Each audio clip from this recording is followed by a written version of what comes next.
ஒவ்வொரு நாளும் அந்த நிகழ்ச்சியை பார்க்கிற பொதுமக்கள் அந்த விஜய் தொலைக்காட்சியில் கமெண்ட்ஸ் பகுதியில் பல்லாயிரக்கணக்கான கமெண்ட்ஸ்களை சொல்கிறாங்க. இது ஒரு மோசமான நிகழ்ச்சி, இது பண்பாட்டு கலாச்சார சீரழிவு நிகழ்ச்சி, தயவு செய்து இதை தடுத்து நிறுத்துங்க, இது வேண்டாம் அப்படின்னு சொல்கிறாங்க. ஆனால் அதை எதை குறித்து கவலை கொள்ளாமல் இப்படி ஒரு மோசமான நிகழ்ச்சியை தமிழ் சமூகம் அனுமதிக்கக்கூடாது. தமிழக மக்கள் இதற்கு பெரும் ஆதரவு தர வேண்டும். என்னுடைய இந்த போராட்டத்திற்கு எங்களுடைய உணர்வுகளை புரிந்து கொண்டு மாண்புமிகு தமிழ்நாடு முதலமைச்சரும் தமிழக அரசும் உடனடியாக அந்த நிகழ்ச்சியை தடை விதிக்கணும்.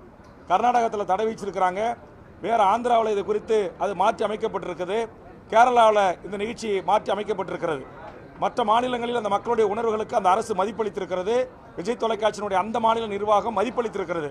ஆனால் இங்கே தமிழ்நாட்டில் தமிழர்கள் சாதியாக பிரிஞ்சு கிடக்கிறான், மதமாக பிரிஞ்சு கிடக்கிறான், கட்சியாக பிரிஞ்சு கிடக்கிறான், நம்ம எப்படி வேண்டுமானாலும் கல்லா கட்டலாம் என்ற அடிப்படையில் இந்த நிகழ்ச்சியை நடத்துவது என்பது ஏற்புடையதல்ல. அதனால் உடனடியாக தடை விதிக்க வேண்டும் என்ற வேண்டுகோளை முன்வைக்கிறேன். அப்படி இல்லை என்று சொன்னால் தமிழக வாழ்வுரிமை கட்சி எடுக்கிற அந்த போராட்டம் ஒரு நியாயமான மக்களுக்கான போராட்டம் என்கிற அதற்கு மதிப்பளித்தாவது மாண்புமிகு தமிழ்நாடு முதலமைச்சர் இதற்கு ஒரு தீர்வை காண வேண்டும் என்று எனது அருமை பத்திரிகை ஊடக நண்பர்களின் சார்பாக வேண்டுகோளை முன்வைக்கிறேன்.